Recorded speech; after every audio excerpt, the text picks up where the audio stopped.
Vamos dar início, então, ao nosso encontro de estudos para o Livro dos Espíritos dessa noite. Hoje é dia 17 de maio de 2023, uma quarta-feira. Estamos às 19 horas e 47 minutos, para quem está entrando agora, ou para quem for acompanhar, que não seja do grupo, nós pedimos desculpa pelo atraso, foi em função de uma necessidade aqui de nós aprimorarmos a nossa transmissão através de uma mesa de som, né? E nós precisávamos fazer esses testes para poder aprimorar, tá bem? Mas nós agradecemos e mais uma vez pedimos escusas por esse atraso. De qualquer forma, nós estamos transmitindo sempre em nome e em homenagem à Associação Jauense de Estudos Espíritas. Estamos estudando de O Livro dos Espíritos, o livro 2º, no seu capítulo 6º, Retorno à Vida Corporal. A questão onde nós vamos começar os estudos desta noite é a questão de número 394. 394. Ou 39º quarto. É isso mesmo, Dani? 39º quarto? É isso mesmo, mais conhecido como 394. Não é isso? A pergunta de Kardec é um pouco longa, mas ela tem uma razão de ser para isso. Eu peço que vocês prestem bastante atenção, porque ela é bastante interessante. Ele pergunta o seguinte: nos mundos mais adiantados que o nosso, que é a Terra, onde não existem todas as nossas necessidades físicas e as nossas enfermidades, os homens compreendem que são mais felizes do que nós? A felicidade em geral é relativa. Sentimos-lo por comparação como um estado menos feliz. Como, em suma, algum desses mundos, embora melhores que o nosso, não chegaram ao estado de perfeição, os homens que o habitam devem ter motivos de aborrecimento ao seu modo. Entre nós, o rico ainda que não sofra a angústia das necessidades materiais, como o pobre, não está menos sujeito às tribulações que lhe amarguram a vida. Ora, pergunto se, na sua posição, os habitantes desse mundo não se sentem tão infelizes quanto nós e não lastimam a própria sorte, já que não têm a lembrança de uma existência inferior para comparação. Eu não sei se é necessário ler a pergunta novamente, se vocês acompanharam.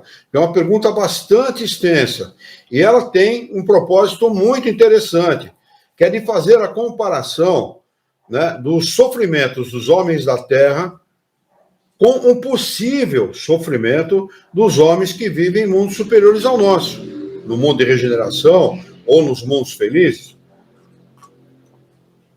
No mundo perfeito, nós sabemos que não há nenhum tipo de sofrimento, porque os homens são perfeitamente felizes. Os espíritos são perfeitamente felizes, né? A Isabel mandou um beijo para a Dani e para o Alexandre também. Obrigada, só uma correção. É 394º. Ah, é? Então, tá bom. 394º, mais conhecido como 394. 394. Tá bom. Então, vamos lá. Os espíritos superiores respondem o seguinte: a isto é preciso dar duas respostas diferentes. Há mundos entre aqueles de que falas, em que os habitantes guardam lembrança clara e exata de suas existências passadas. Presumo eu que possivelmente no mundo de regeneração. Né? No mundo feliz, essa lembrança talvez não esteja mais tão presente, mas no mundo de regeneração, o espírito acabou de sair da Terra. Né? Ele se ausentou da Terra há pouco tempo. E eles dizem: esses, compreendas, podem e sabem apreciar a felicidade de que Deus lhes permite fruir. Outros há, porém, cujos habitantes, situados, como dizes, em melhores condições que vós, nem por isso estão menos sujeitos a grandes desgostos e mesmo a infelicidades. Estes não apreciam a sua felicidade pelo fato mesmo de não lembrarem de nenhum estado ainda mais infeliz. Se, entretanto, não a apreciam, como os homens, o fazem como espíritos. Quer dizer, as tribulações, elas ocorrem em todos os mundos, indistintamente. Os espíritos vão ter problemas sempre. É claro que sempre na proporção da sua evolução, não é? O espírito, ele vai ter sempre problemas até ele chegar no mundo perfeito. Quando ele chegar no mundo perfeito, no estado de perfeição máxima, em que é possível o espírito chegar, ele não vai ter mais problema nenhum, ou não vai sentir mais nenhum tipo de angústia, nenhum tipo de tristeza, nenhum tipo de aflição, né? Porque isso já não o atinge mais. Mas isso não significa dizer que ele não vai ter problema. Ele vai ter problema para resolver. No entretanto, ele o resolve sem as angústias, as aflições, os tormentos que nós aqui, muitas vezes, passamos para poder resolver algum problema. Por exemplo, a ansiedade é uma coisa que toma conta de uma boa parte das pessoas, né? Os problemas acabam gerando esta ansiedade. Muitas vezes por falta de autoconfiança, outras vezes por falta de confiança em Deus, outras vezes por falta de confiança em Deus e em si mesmo, outras vezes por falta de confiança em Deus, em si mesmo e na vida, não é? Porque nós ficamos angustiados, porque não temos esta confiança irrestrita nas coisas. Quando eu falo nas coisas, é a reunião dessas três coisas importantes. Confiança em si mesmo, que é muito importante, confiança na vida e no Criador. Né? Numa ordem de importância, em si, no Criador e na vida. Ninguém pode ter confiança no Criador se não confiar em si mesmo. E ninguém pode ter confiança na vida se não confiar no Criador. Quem não confia em si mesmo, atribui tudo à sorte e ao azar. O espírita não pode atribuir as coisas à sorte ou ao azar. Azar e sorte não existe. Nós somos regidos, nós somos comandados por leis eternas e imutáveis. Não há nem sorte e nem azar. Eu vi uma pessoa outro dia, até vou comentar isso para ilustrar, mas me deixou muito, muito chateado, muito triste. Uma mulher se viciando uma criança. Judiando mesmo, né? Mandaram isso aí para mim, eu acabei vendo, pedindo que denunciasse essa senhora à polícia e tal, né? Mas muita gente pode ver aquele vídeo e dizer assim, o que esta criança fez para merecer isso? Isso demonstra claramente uma falta de conhecimento das leis de Deus. A gente pode dizer com segurança que não há vítimas. Mesmo uma criança, mesma criança. Ela está na condição de criança, no corpo de criança, mas ali está habitando um espírito que deve às leis de Deus, deve à sua própria consciência. Ela pediu para reencarnar na presença daquela mulher, que eu não sei se era sua mãe, mas provavelmente sua mãe ou tutora, né, para poder passar por aqueles problemas. Então, eu disse para a Yara hoje, caminhando, esta criança estava resgatando alguma coisa do passado e aquela mulher que a se viciava estava acumulando dívidas para o futuro. Porque esta é a lei de Deus, a lei de causa e consequência. Jesus deixou bem claro quando disse, não sairás daí até pagar o último ceitil, até o último centavo. Então, não há como nós não resgatarmos as faltas, até as menores faltas. Se eu ficar devendo 1 centavo para alguém, eu vou ter que resgatar? Vai.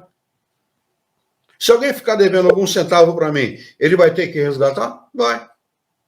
É assim que a coisa funciona. Eu falo em resgatar. Eu estou falando em centavo porque é a coisa que nós entendemos com maior facilidade, é a coisa que mais nos atinge, que é o dinheiro.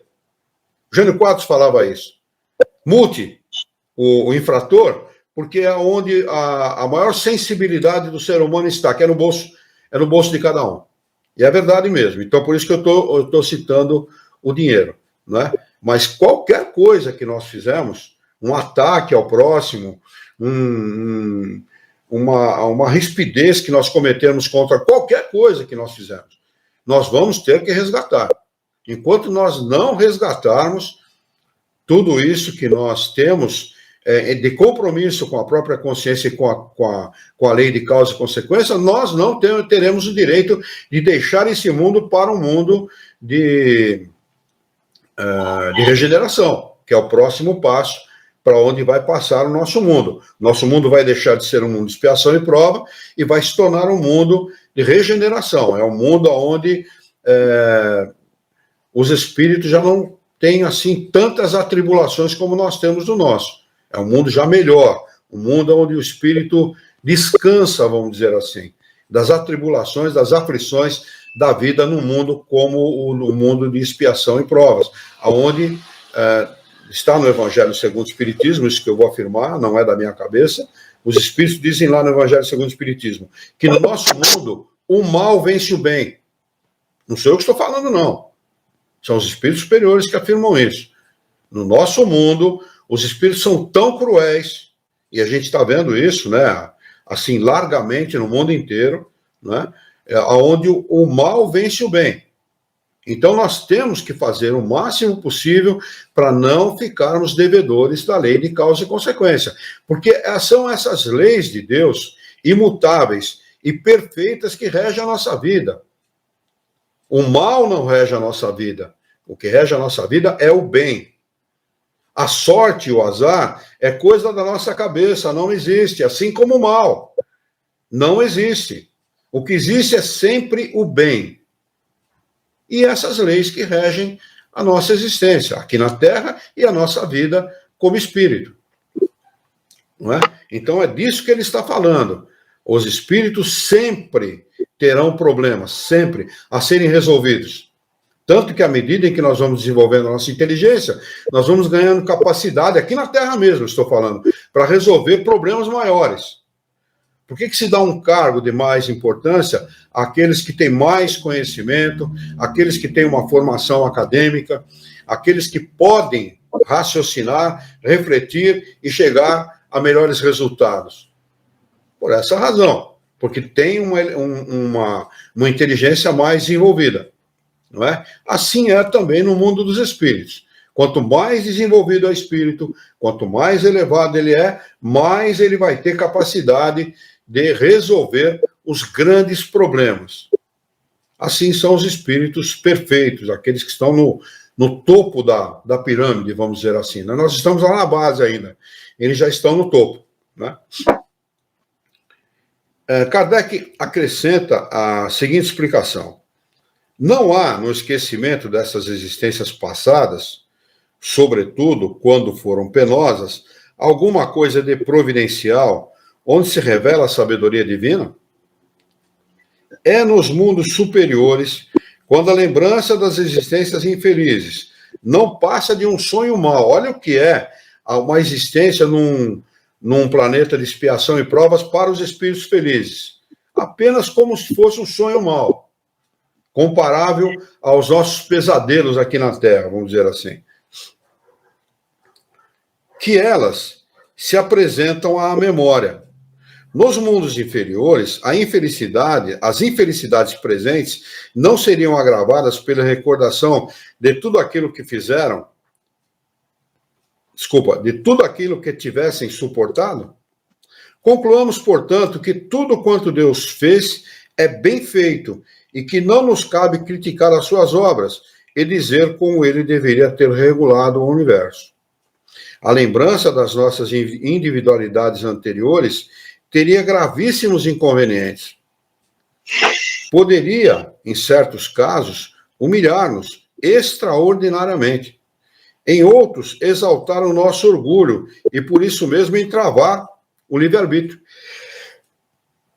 Deus nos deu para nos melhorarmos justamente o que nos é necessário e suficiente. a voz da consciência e nossas tendências instintivas, tirando-nos aquilo que poderia prejudicar-nos. Acrescentamos ainda que, se tivéssemos a lembrança de nossos atos pessoais anteriores, teríamos dos atos alheios, e esse conhecimento poderia ter os mais desagradáveis efeitos sobre as relações sociais. Não havendo sempre motivo para nos orgulharmos do nosso passado, é quase sempre uma infelicidade, uma felicidade que um véu seja lançado sobre ele. Isso concorda perfeitamente com a doutrina dos espíritos sobre os mundos superiores ao nosso. Nesses mundos, onde não reina senão o bem, a lembrança do passado nada tem de penoso. É por isso que eles se recordam com frequência as existências precedentes, como nos lembramos do que fizemos na véspera. Quanto à passagem que se possa ter tido por mundos inferiores, a sua lembrança nada mais é, como dissemos, que um sonho mau.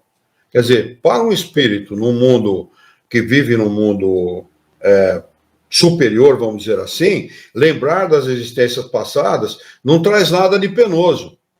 Nada. Porque as existências que eles têm nesses mundos são existências, vamos dizer assim, muito superiores à nossa. A tarefa que eles têm nesses mundos superiores é virem a mundos como o nosso, inspirar o bem. Quer dizer, o que eles fazem dioturnamente é praticar o bem, fazer o bem, falar do bem, inspirar o bem, só o bem. Enquanto que para nós variamos. Uma hora nós estamos fazendo o bem, dali a pouco nós estamos agredindo alguém, falando alguma coisa, sendo agressivos e tal, né? E nós temos existências precedentes onde nós cometemos os maiores absurdos. Podemos ter sido homicidas, podemos ter sido fraticidas, parricidas, né? Podemos ter cometido muitos absurdos, como autoridades, por exemplo, né? Nós vemos autoridades cometendo, no nosso país e em outros países, cometendo os maiores absurdos possíveis, né? Então, podemos ter também tido existências desta forma. Nos traria muita vergonha, né, que as outras pessoas soubessem quem nós teríamos sido em outra encarnação. E mesmo que as pessoas não soubessem, só o fato de lembrar disso já seria um tormento. É tal o tormento do espírito em sua própria mente, em sua própria cabeça, em sua própria maneira de pensar, que ele reencarna muitas vezes pedindo uma existência inteira, sem poder manifestar a inteligência e muitas vezes afetado pela loucura. Por que isso? Deus o está castigando ou ele mesmo está pedindo uma encarnação toda para recuperar e quitar, se não totalmente, mas pelo menos parcialmente, daquilo que ele fez no passado?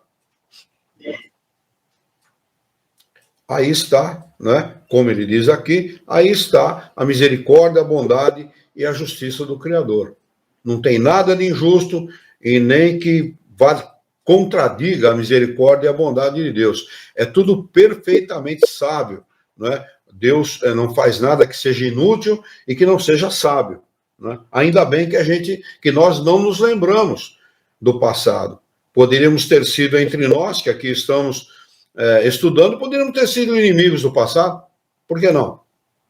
Né? E hoje nós somos amigos, nós estudamos a mesma doutrina, falamos a mesma linguagem e estamos, vamos dizer assim, afinando esta ligação, esta amizade, né, para no futuro, quem sabe, juntos novamente, conseguirmos construir alguma coisa melhor ainda. Né? Perfeitamente plausível isso. Né? Luiz, eu sei que nós já tínhamos, só uma pergunta, só um esclarecimento, mas acho que é pertinente o que você colocou agora, mas nós já tínhamos, inclusive, conversado sobre isso numa questão anterior. Acho que você tinha falado já sobre isso, que eu vou te perguntar agora numa questão anterior, e eu acabei não perguntando. Quando nós desencarnamos, a pergunta é essa, quando nós desencarnamos,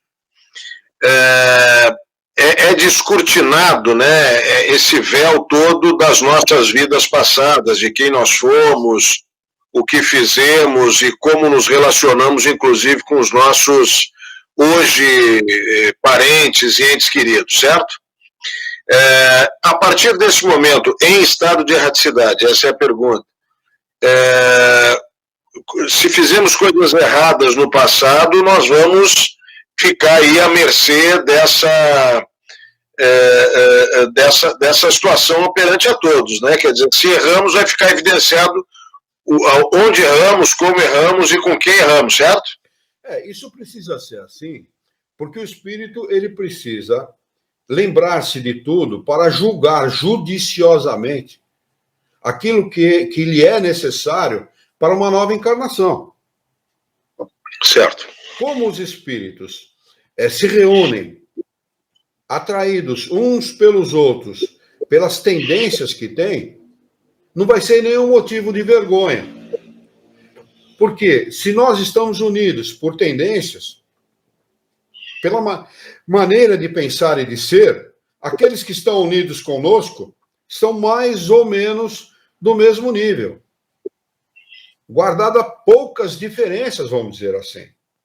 Entendi. Não é? Então, se nós erramos, certamente os outros espíritos que vão estar unidos a nós no mundo dos espíritos, eu estou dizendo espíritos do mesmo nível de progresso, né? Vão ter cometido coisas semelhantes.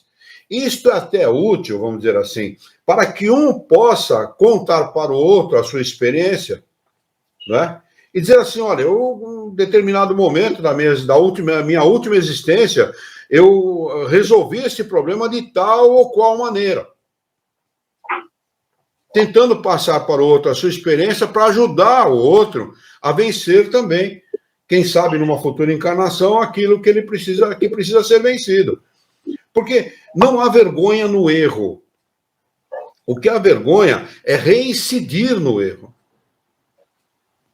Nós, por exemplo, há muito pouco tempo atrás, vamos dizer, na última encarnação nossa, nós não teríamos nenhuma responsabilidade se cometêssemos um absurdo qualquer. Nesta já não nos é mais permitido. Por quê? Porque nós já temos conhecimento. Aqueles que têm conhecimento são cobrados muito mais, a responsabilidade é muito maior e a cobrança é muito maior do que aqueles que não têm. Então, o conhecimento, ele traz no seu bojo, na sua bagagem, ele traz esse compromisso moral que o espírito assume com a vida, consigo mesmo. Porque errar sem conhecimento é uma situação. Você errar com conhecimento de causa é estupidez. Certo. Não é? Então, eu penso que no mundo dos espíritos, a inconveniência de você ser como você é e exteriorizar isso pelo pensamento, porque os outros espíritos identificam aquele espírito desencarnado pela emanação do seu pensamento. E atormentam aquele cara. Se ele for um cara atormentado, eles vão atormentar mais ainda. Agora, quando são espíritos que, vamos dizer assim, obtiveram uma encarnação onde eles puderam começar a alterar o processo da sua própria evolução, do seu próprio progresso espiritual, se conduzindo por esse caminho do progresso espiritual, ao desencarnar, já não vai haver mais vergonha nos erros do passado. Não vai haver mais vexame. Por quê? Porque eles já começaram o processo inverso. Eles já estão no caminho desse progresso. Mais ou menos como o aluno que vinha repetindo a mesma série, repetindo, e consegue ser aprovado. Já no ano seguinte, onde ele vai cursar uma série superior, ele pode falar dos erros cometidos na série anterior, mas ele já vai estar numa outra série, já caminhando no sentido de um progresso maior do que havia no passado. Não sei se eu me fiz explicar Eu consegui me explicar o pensamento, mas é mais ou menos isso. A vergonha de cometer um erro, de cometer um equívoco, está em repetir esse equívoco.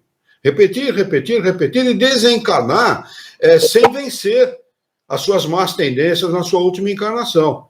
Uma vez, pode até não ter vencido todas as más tendências, mas uma vez adentrado o caminho do progresso, como nós estamos fazendo, e como tantos outros irmãos nossos em outras religiões, em outras filosofias o fazem, é ter adentrado um caminho diferente, um caminho de progresso, um caminho onde o espírito já não vai mais retornar nos erros do passado.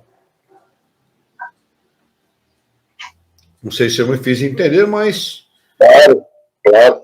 Tá bem. Vocês aí que estão pelo YouTube também, se houver alguma dúvida, alguma coisa, por favor, se manifestem para que nós possamos deixar mais claro as coisas, né, se houve alguma falta de explicação. Questão de número 395. Pergunta de Kardec. Podemos ter algumas revelações sobre as nossas existências anteriores? Resposta: nem sempre. Muitos sabem, entretanto, o que foram e o que fizeram. Se lhes fosse permitido dizê-lo abertamente, fariam singulares revelações sobre o passado. Eu nunca soube exatamente o que eu fui no passado. O que eu fui me foi revelado uma vez por um espírito. Ele me falou que eu não fui nada que prestasse. Eu era um cara agressivo, brigão, não tinha religião. Era um cara desse tipo, desse naipe, né? E uma vez eu estava na mesa do escritório, eu tinha uma pequena empresa lá em São Paulo, estava me queixando comigo mesmo, que ia ter que fazer um trabalho e tal. Alguém me mandou um pensamento na cabeça, provavelmente meu espírito guia, falou: por que você não fez direito da última vez? Agora você está tendo que repetir. Então é mais ou menos por aí. Nós somos espíritos assim, ninguém... Olha, não tem santo. A verdade é essa. Neste mundo não tem santo. O que há neste mundo são espíritos que estão vivenciando um estado de expiação e provas, ou melhor, como eles dizem, de provas e expiação, porque a maioria das coisas que nós vivenciamos aqui são provas, não são expiações, não é? E não tem bonzinho. Nós estamos aqui, somos espíritos assim mesmo, somos falhos, somos imperfeitos e precisamos nos agarrar no conhecimento que a doutrina dos espíritos nos traz para poder, vamos dizer assim, numa boia de salvação, nos agarrar nessa boia para poder sair, para poder botar a cabeça para fora da água, vamos dizer assim. Né? Porque nós estamos afundados na lama, essa que é a verdade, do ponto de vista moral.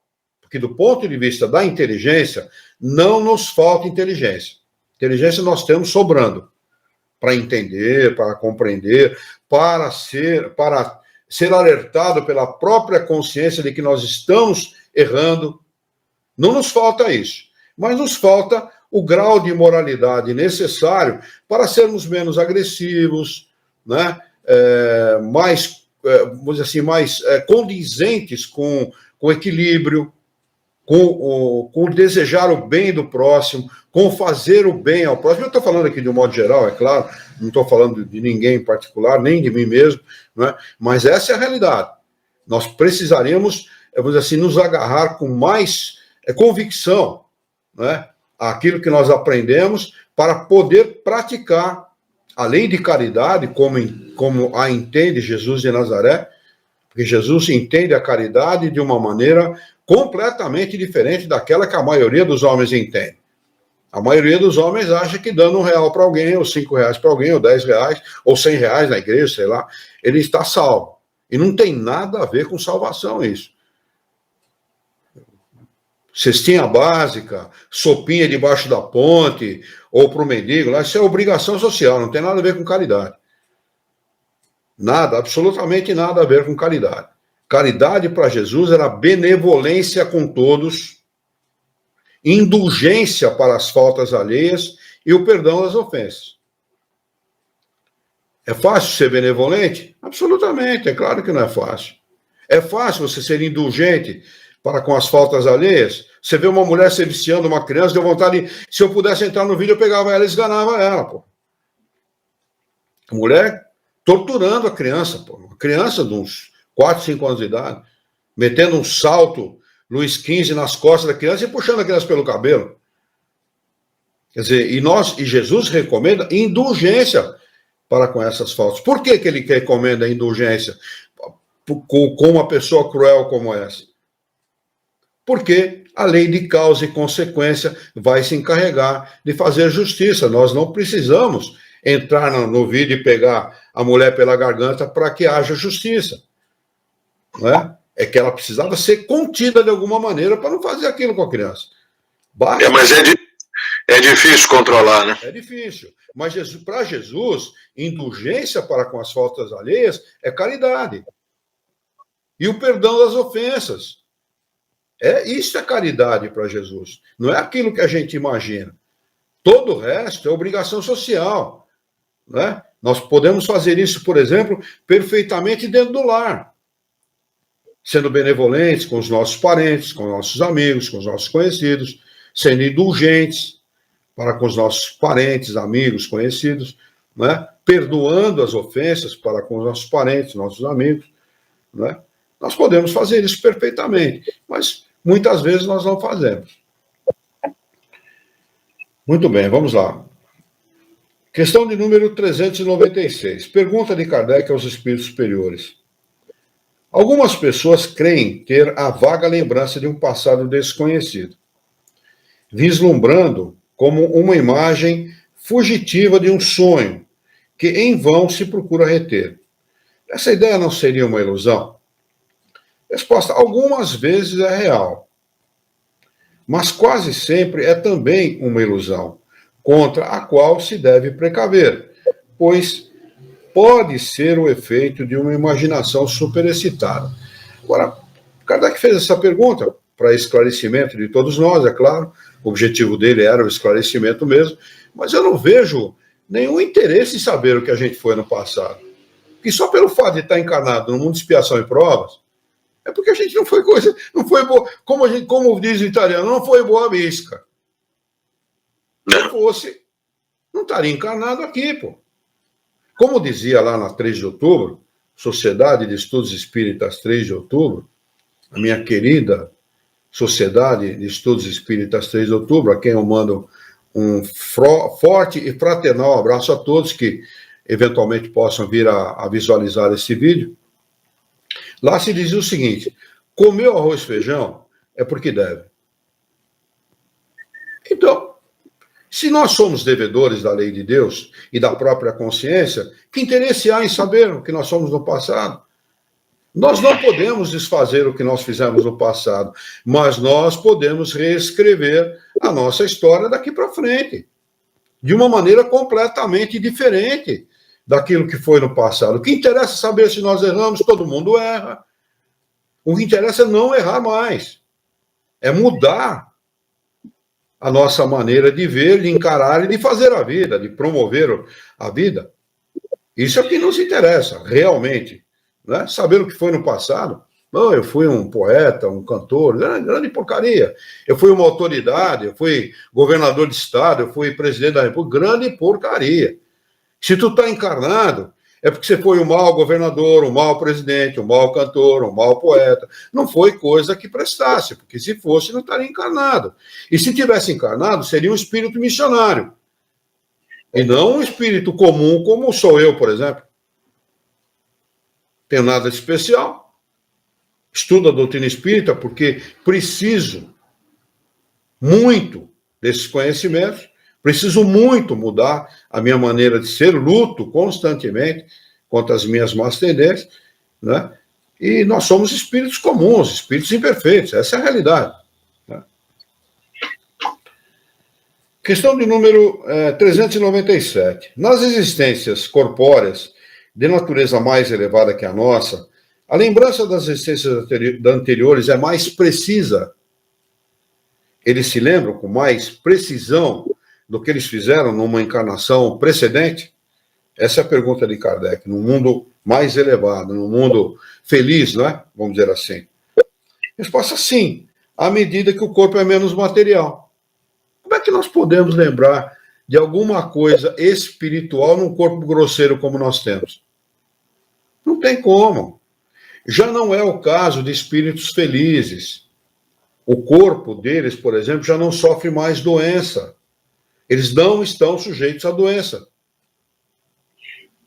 Olha a grande diferença, não é? Entre eles e nós. Nós estamos sujeitos dioturnamente. Estamos bem agora, podemos estar mortos daqui meia hora.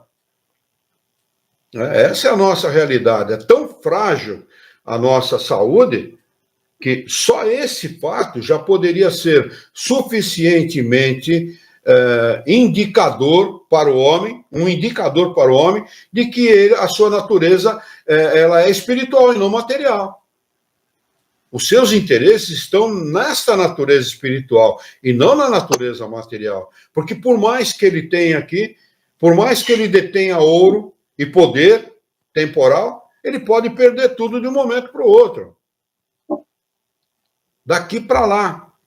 Por um detalhezinho qualquer, uma veiazinha que estourou lá na cabeça dele, babau, até logo.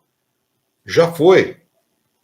Né? O seu poder, o seu ouro e tudo que você tinha, não tem mais.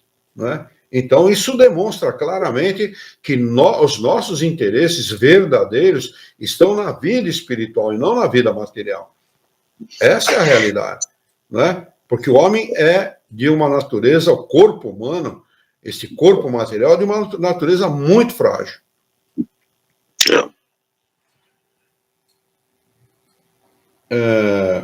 E ele diz assim: mas é necessário ter em conta a melhora que se possa ter operado no espírito e as resoluções que ele tomou no seu estado errante. A existência atual pode ser muito melhor que a precedente. Aqui tem uma nota do tradutor, nota do professor José Herculano Pires, que diz o seguinte, de número 4. As pessoas que tanto se interessam por saber o que foram em vidas anteriores devem prestar atenção a estes itens. Pelo estudo de suas tendências atuais, não esquecendo o progresso que devem ter realizado, teriam uma ideia do que foram e do que fizeram. Pelas nossas tendências, que não são boas, que não são afáveis, nós não somos flor que se cheira. Mamãe dizia assim, o macaco enrola o enorme rabo que ele tem, senta em cima e fica apontando o rabo dos outros. Esses somos nós. Né? Não tem santo. Você quer saber o que foi no passado para quê? Para você mesmo ficar decepcionado com você? Porque vai ficar, com certeza. Né? Acha que é tão bonzinho, que é tão... Né? Uma vez o Chico foi... Chico não. Foi o Chico. O Chico Xavier foi entrevistado no Jô Soares. E o Jô Soares, acho que um cara cético a respeito de doutrina espírita ou das coisas espirituais, disse assim para o Chico: por que é que vocês, médiuns, dizem, quando conversam com as outras pessoas, que esse foi um rei, aquele foi uma rainha, aquela foi uma rainha, ou um príncipe, ou um nobre? Ele falou assim, é muito simples, porque os vassalos não reencarnam mais. Foi essa a resposta que o Chico deu, maravilhosa. Eu achei que ele deu um tapa de luva de pelica na cara do Jô Soares, porque o Jô Soares entrevistou, como é que é o nome daquele sujeito? A mãe dele escrevia, psicografava nada. Os livros dela tem... Gaspareto, isso mesmo. Antônio Gaspareto, alguma coisa assim. Né? E o Gaspareto, uma vez foi entrevistado pelo Jô, ele falou assim, Jô, eu vejo aqui que você foi numa outra encarnação, você foi um rei, alguma coisa assim. O Jô deu risada, não respondeu nada e tal. Né? E entrevistando o Chico, ele lembrou dessa afirmação do Gaspareto e perguntou isso para o Chico. E o Chico respondeu maravilhosamente bem, é verdade mesmo. Quem está encarnado aqui são os antigos reis, rainhas, nobres, que fizeram um monte de burrada, para não falar outra coisa, em outra encarnação, né? E agora estão reencarnados aí como vassalos, né? Como ajudante de pedreiro, como gari, né? Como empregado, mísero empregado qualquer, para aprender o que não aprenderam como nobre, que é ser humilde, né? Abaixar o narizão, não ter muita vaidade, muita prepotência. E mesmo assim, nós encontramos mais gente prepotente, orgulhosa, vaidosa entre os pobres do que entre os ricos. É muito interessante isso, né? Por quê? Porque esses são os antigos nobres. Reencarnam aqui na Terra. Muita gente fala assim, eu devia ter nascido rico, não sei porque eu nasci pobre, eu não gosto de ser pobre. Mas peraí, você não gosta de ser pobre por quê? E assim, tem muita gente que fala isso, tem muita gente que sente isso. Eu conheci gente assim, me falou, reclamava de ser negro e pobre. Imagina o que está reencarnado ali, né? Muito bem. Questão de número 398A. Deixa eu ver se tem alguma pergunta por aqui. Depois a Isabel e a Lu, me dê um alô, por favor, se vocês continuam ouvindo a todos com perfeição, tá? Por favor. Questão 398A. Pode ela ser pior? Por outras palavras, pode o homem cometer, numa existência, faltas não cometidas na precedente? Olha, é tranquilamente fácil de dizer o seguinte: o espírito pode degenerar. Pode, perfeitamente. Olha, nós estamos numa encarnação onde nós estamos aprendendo doutrina espírita. Estamos procurando fazer o máximo para combater as nossas más tendências. Vamos lá, desencarnamos, conversamos com o nosso espírito guia, fazemos uns cursos lá em outros mundos, em outros planetas, de coisas avançadas, tecnologias avançadas, e por alguma razão nós achamos que nós temos condição de encarnar como um tecnólogo, como um cientista e tal. Aí o sujeito reencarna dessa forma, né? Aí reencarna como um tecnólogo, como um cientista e tal, e aí chega aqui e se engalana todo. Aí o topete cresce pra caramba, ele acha que ele é o máximo, que ele está acima de todo mundo. Aí perdeu. Quer dizer, perdeu não, porque perder não perde o conhecimento, mas o trabalho que ele fez de tentativa de corrigir as suas más tendências, ele vai ter que fazer de novo. Então, o espírito pode degenerar. Eu não li a resposta ainda, mas vocês querem ver o que ele responde? Isso depende do seu adiantamento. Se ele não souber resistir às provas, por ser arrastado a novas faltas, que serão consequências da posição por ele mesmo escolhida, mas, em geral, essas faltas denunciam antes um estado estacionário do que um retrógrado, porque o espírito pode avançar ou se deter, mas não recuar. Foi isso que o Luizeira falou, mais ou menos, no seu comentário, a respeito daquilo que poderia acontecer. É assim que acontece. O espírito pede, numa encarnação, uma posição para a qual ele não estava realmente preparado, comete um monte de equívocos e, naquela existência, ele simplesmente fica parado o seu progresso. Detém ali o seu progresso. Ele não retrograda, mas ele detém o seu progresso, porque o espírito pode degenerar.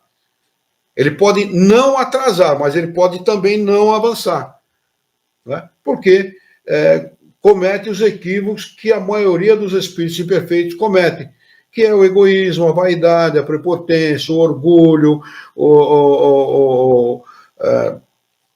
desejar as coisas do próximo, né?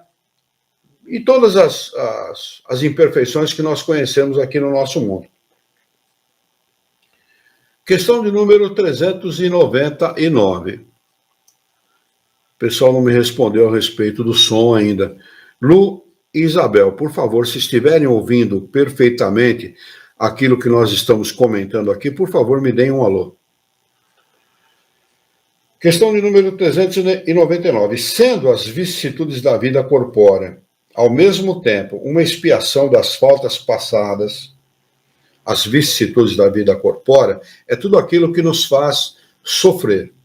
As menores agulhadinhas da vida, ou a perda de um ente querido, ou as maiores agulhadas, a perda de um ente querido, ou uma doença de processo longo para tentativa de recuperação da saúde, e essas são as vicissitudes da vida. Sendo as vicissitudes da vida corpórea ao mesmo tempo uma expiação das faltas passadas e provas para o futuro, segue-se que, da natureza dessas vicissitudes, pode induzir-se o gênero da existência anterior, aquilo que nós sofremos nessa existência, pode ter referência com os equívocos cometidos na existência precedente? Resposta: muito frequentemente, pois cada um é punido naquilo em que pecou. Eles usam a palavra pecou na falta de uma outra melhor. Não há pecado, a gente sabe que não existe pecado, não é? Entretanto, não se deve tirar daí uma regra absoluta. As tendências instintivas são um índice mais seguro, porque as provas que um espírito sofre tanto se referem ao futuro quanto ao passado. Ele pode estar fazendo provas para o futuro, com vistas ao futuro, e não somente resgatar para o passado. Qual que é as provas que nós podemos fazer para o futuro? Tudo aquilo que nós investirmos no conhecimento, né, em fazer o bem, por exemplo. Nós vamos ampliar a nossa condição moral, melhorar a nossa vida moral, a nossa condição moral. Tudo isso são investimentos que nós fazemos para o futuro. É sofrido para nós agora, mas é melhoria para o futuro. Acrescenta Kardec a seguinte explicação. 20h34, nós temos mais alguns minutos ainda, né? Nós começamos às 20h54, foi isso? Não sei se foi, acho que foi 20h44. 44. Então tá bom. Então dá pra gente, a gente tem tempo de ler isso aqui tudo ainda. Dá tempo de ler, sim, a explicação de Kardec, o acréscimo de explicação de Kardec. Chegado ao termo que a providência marcou para a sua vida errante, chegado o final que as leis de Deus marcou para a vida errante, ou seja, para o estado de erraticidade, para a vida em estado de erraticidade no mundo espiritual, o espírito escolhe por ele mesmo, as provas às quais deseja submeter-se, para apressar o seu adiantamento, ou seja, o gênero de existência que acredita mais apropriado a lhe fornecer os meios, e essas provas estão sempre em relação com as faltas que deve expiar.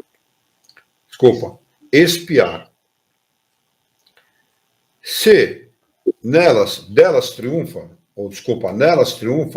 ele se eleva. Se sucumbe, tem de recomeçar. É assim que é. A vida para nós parece tão longa, mas para o espírito, um século do nosso mundo é menos que um relâmpago. Então, todas as provas que nós sofremos aqui, todas as dificuldades, tudo aquilo que nós fazemos, se nós fizermos mal feito, teremos de recomeçar. Se fizermos bem feito, um passo à frente. Um degrau na escada a mais. O espírito goza sempre do seu livre-arbítrio. É em virtude dessa liberdade que, no estado de espírito, em estado errante, escolhe as provas para a vida corpórea. E no estado de encarnado, delibera o que fará ou não fará. Aí que está o problema. Porque no estado errante, lá no mundo dos espíritos, quando nós estamos programando uma nova encarnação, nós escolhemos as provas a serem vivenciadas. No estado de encarnado, a gente decide se vai cumprir ou não. E aí que está o problema. Às vezes não cumpre nada, pelo contrário, agrava aquilo que fez de errado no passado. Escolhendo entre o bem e o mal. Negar ao homem o livre-arbítrio seria reduzi-lo à condição de máquina. A Igreja Católica nega veementemente o livre-arbítrio. Eles dizem que não pode existir livre-arbítrio. Olha que absurdo. E os espíritos superiores dizem: negar ao homem a condição de liberdade seria transformá-lo na condição de máquina. Integrado na vida corpórea, o espírito perde momentaneamente a lembrança das suas existências anteriores, como se um véu as ocultasse. Não obstante, tem às vezes uma vaga consciência e elas podem ser mesmo lhe ser reveladas em certas circunstâncias. Mas isto não acontece senão pela vontade dos espíritos superiores, que o fazem espontaneamente, com um fim útil, e jamais para satisfazer uma curiosidade vã. As existências futuras não podem ser reveladas em caso algum. O que vai acontecer no futuro jamais é revelado. Então, consciência do futuro, eu vou dizer para vocês que rarissimamente alguém tem.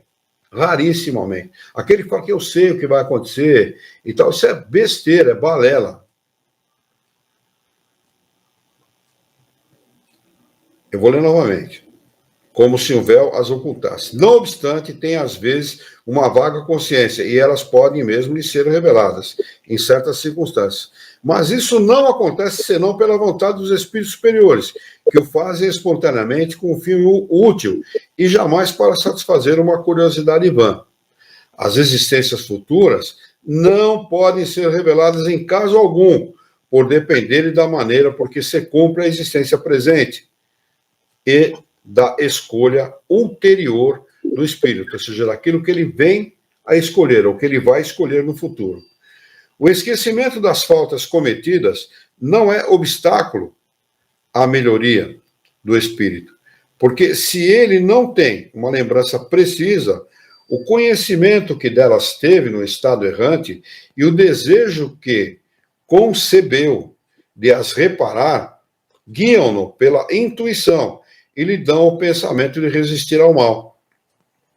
Este pensamento é a voz da consciência, secundada pelo espírito que o assistem, se ele